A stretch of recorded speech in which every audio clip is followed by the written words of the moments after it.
10.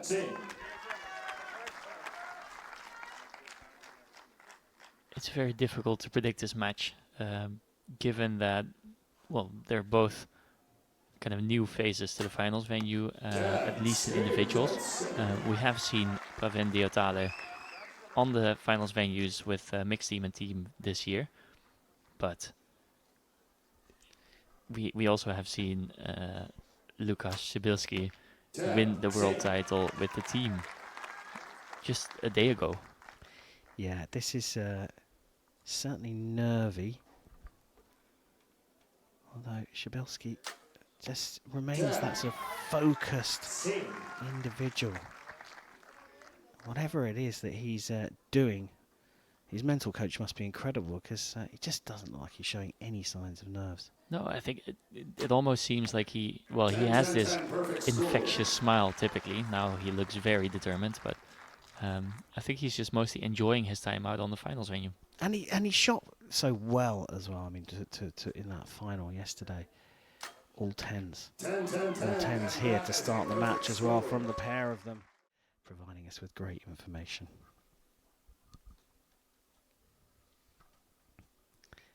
$30 apiece.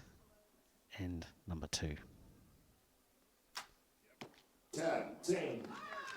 I know I sort of joked about it earlier on, but it does stay at full draw for a long time sometimes.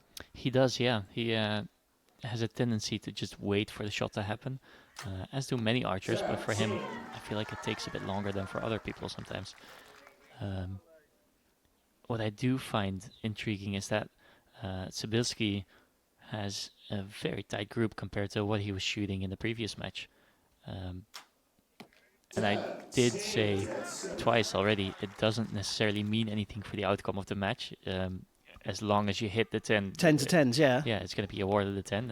It doesn't matter if it's a millimeter or 4 centimeters outside the center, but it does mean that he means business. And you can see that he's not too bothered by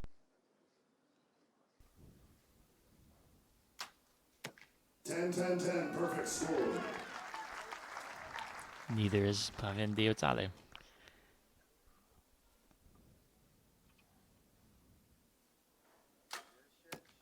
A bit of movement there, but that group, as Chef says, is incredible.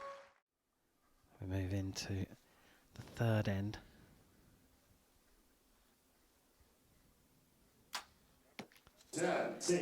This is some treat. If you're watching this, we're watching 2 new faces in a season of new faces shooting out for the men's compound individual world title.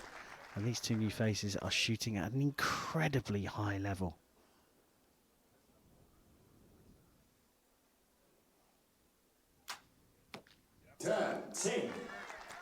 Yeah, and it's difficult to commentate on a match where they're just doing the same thing every arrow. They're not really showing any excessive nerves. I mean, they're just shooting the lights out right now. It's absolutely top draw.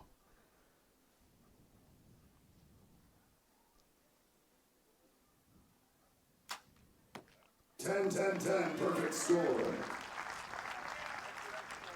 This is quite phenomenal.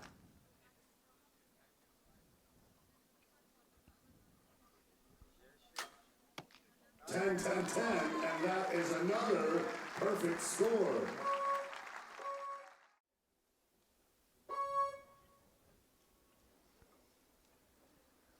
We start the 4th, and the pair of them in this final have been perfect so far. 10.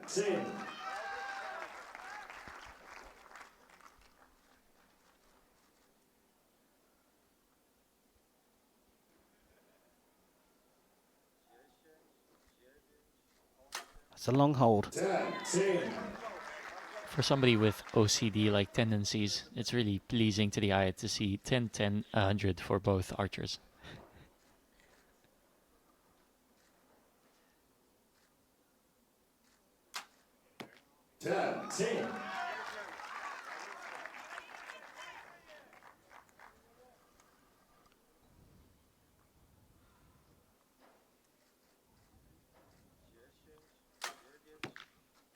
And there, the first dropped points from Łukasz Przybylski.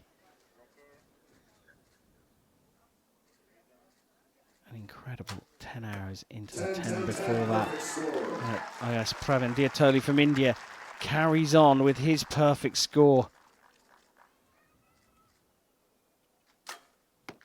10.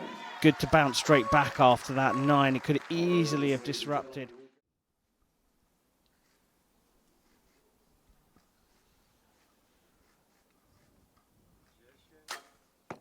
10. This is what he needs to be doing. Shooting those 10s, putting some pressure on Pravin Diatali. Because he's not only putting pressure on him because it's a close score, but also, are you really going to win your first world title by shooting 150? Because that's what's going to be needed if Przybylski is going to continue shooting like this. Yeah. The answer to the first question was yes, I am. He puts down another one, so the question is being asked again.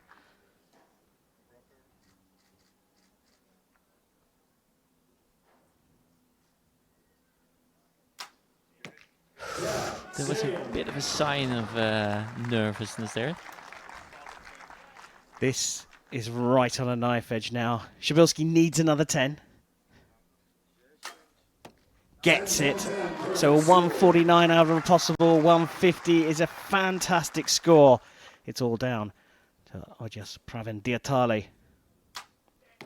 Oh, he has done it, and he has done it in style here in Berlin. A 150 was needed in the end to take the world title, and Łukasz Pravin Diatali from India becomes the first man from his country to take an individual title, following on from Aditi Swami taking the compound women's title earlier on compound Saturday. What a day for the Indians.